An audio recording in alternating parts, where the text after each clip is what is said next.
brothers and sisters, put your hands together for Apocalypse.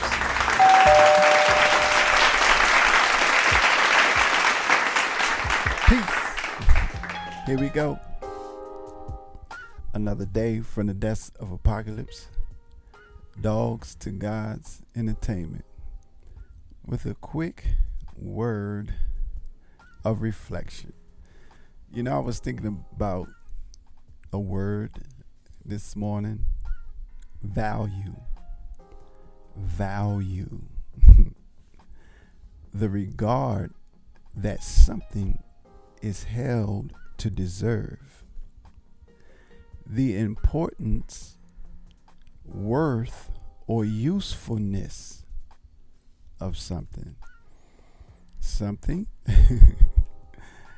And, you know, in the mirror of truth, we want to look at how well do we value this thing called life.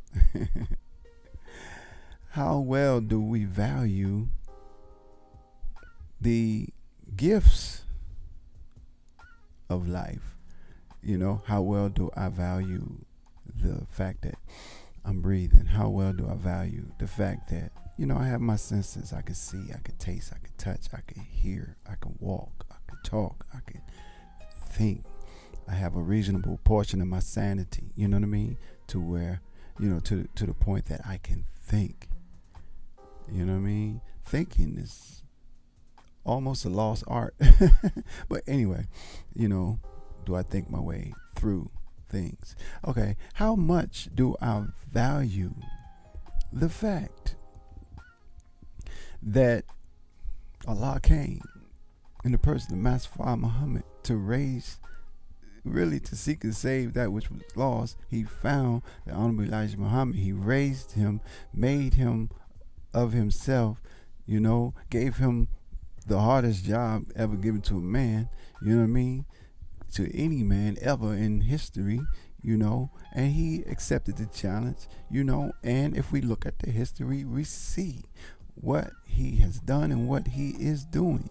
And, you know, to not leave us comfortless, you know, the Honorable Minister Louis Farrakhan was prepared before birth, was prepared, you know, Jeremiah 1:5 say, before I fashioned you in your mother's womb, I knew you. So the Honorable Minister Louis Farrakhan being prepared upon entering the earth, you know, accept the challenge to reestablish the teachings of the Honorable Elijah Muhammad, to make him known, to make his great commission known, and to call us out of the wilderness, to put us on track and on this process to get us up on our square so that we can in turn grow into the purpose that Allah has for our lives. You know what I'm saying? So how much do I value that whole process? You know, how much is that held as important? You know, how deserving of importance is that fact to me? And then when I see the Honorable Minister Louis Farrakhan, you know, it's a lot that I see, you know. So in terms of me striving to be a follower, you know, what do I see in that vein? Okay, first and foremost, I have to strive to be upright. I have to strive to be righteous. I have to strive to submit my will to do the will of Allah. How valuable is that?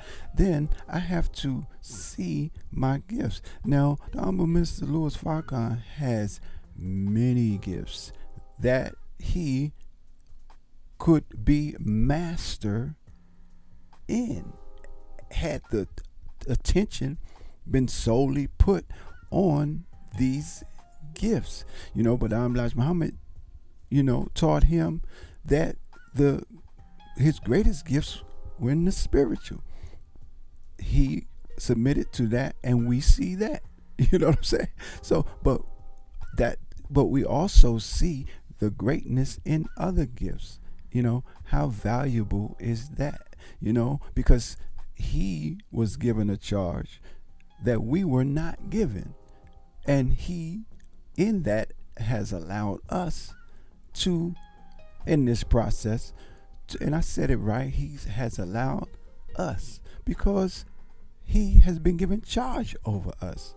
And if you don't understand that, then that's for you to deal with in the mirror. You know what I'm saying? But in that, we are allowed to prosper. We are allowed to grow. We are allowed to take the gifts that have been given to us and grow in them, to be able to use them to serve Allah's purpose, to serve humanity, and to secure benefit for ourselves while we live.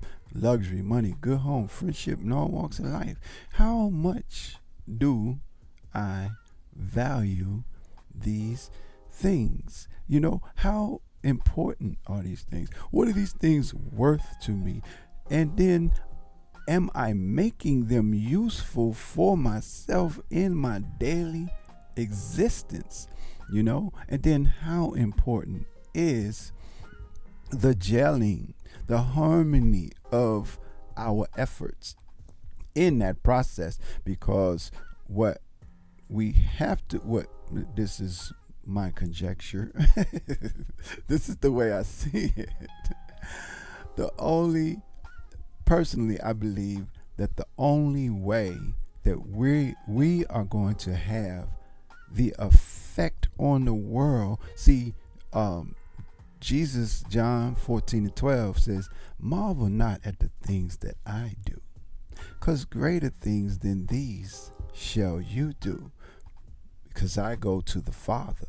See, the Mr. Farrakhan in the Swan song told us he's going up yonder. You know what I'm saying? Going up yonder. I ain't gonna sing. Anybody ask you? I said I wasn't gonna say. But he's going up yonder. But he's charging us to do greater things. You know what I'm saying? Marvel not at what you have seen me do, but a very important part in terms of words from the Jesus according to scripture. And see, the only way you're going to know the Mr. Farrakhan is you got to know him in scripture. He said that to the Swan song. But he also said that the least of these, he talked about the least of these, my brothers and sisters. See, if you have not done it unto the least of these, you have not done it unto me. So the way that we profess to love him, the things that we do for him, the things that, we pour our hearts out a certain way where that is concerned, and he's telling us, that's beautiful. One clap. Pop. When you begin to do that towards one another, then I'll know that it's real towards me. Because look, I'm going to the Father, and you are charged to do greater than what you have seen me do. And the only way you're going to do that, you done lost your mind if you think you're going to do that as an individual. It's the collective. It's the kul huwa Allahu ahad. It's to say he, Allah, is one that's going to do that in his name. That's our word today from the Desert Apocalypse. How well do we value this? Hey, look, if you're in Chicago, we at the foodie spot, 7350 South Stony Island Avenue. Come on through. Show us some love. Show us some support. You know what I'm saying? And then Walk on the Road to Recovery, 9 Steps in Motion. That's our book. You can go to www.9stepsinmotion.com. There's a link there to take you to the audiobook, the paperback, or the ebook. And then also bring people our way who are ready to rid themselves of drug abuse, and we'll do the best we can to help them. That's our word. Peace.